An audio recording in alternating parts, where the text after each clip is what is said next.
Subukan mo na lumingon sa ating kapaligiran para makita mo awit na to ay maintindihan. Ang bansa ng Pilipinas dati napakaganda, mga tanawin na di nila kayang ikumpara. Matataas na bundok, malalago na puno, tanim ng ating ninuno, aalagaan pinangako kulay, asul na dagat, sariwang hangin, mga halaman na nakakaakit sa ating paningin. Umaasa lamang ang mga tao sa biyaya ng kalikasan upang mabuhay lang, kalam ng tiyan ay malunasan. Lawa, ilog, karagatan, malawak na kapatagan, depositong mineral, ito'y isa sa ating yaman. Di ba't kay sarap masdan ng ating talampasigan, mga ibon na malaya na merong pinupugaran sa mga metalikong ginagamit ng lahat. Pagyamanin natin lalo, paalala sa lahat.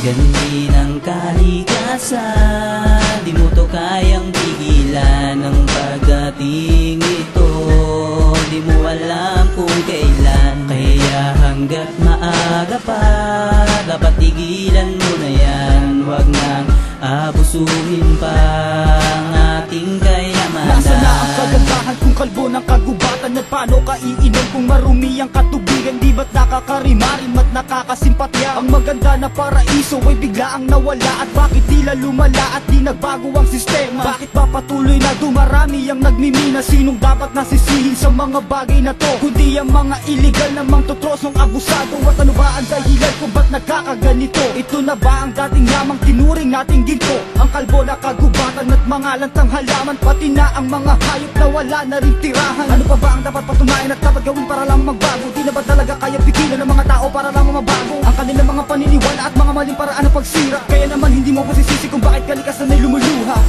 Gandi ng kalikasan, di mo to kayang pigilan. Ang pagdating ito, di mo alam kung kailan. Kaya hanggat maaga pa, dapat tigilan mo na yan. Huwag nang abusuhin pa ang ating kayamanan. Sa galit ng kalikasan dapat ay matakot ka, dahil hindi natin alam kung kailan darating siya. Naaalala mo pa ba yung nagdaang mga bagyo? Halos lahat ay napinsala, di ba't yan ang totoo? Lumakas na ang ulan, lahat ng kalye binaha, tumaas na ang ilog, wala ka nang magagawa. Tinangay na mga bahay, maraming namatay, nagsikalat na gamit na sa may-ari ay nawalay. Dagat na dating asul, ngayon biglang naging itim, kapatagan na malawak na ngayon wala nang lilim. Ginamitan ng dinamita, pinapasabog na kabundukan, ang estero ay nagkalat dito sa ating lipunan. Pinuputol na mga puno, sinusulog na kagubatan, polusyong walang hanggan, kailan kaya mawawala yan? Ito'y munting mensahe na dapat ay marinig ng mga tao na nakatira dito sa daigdig.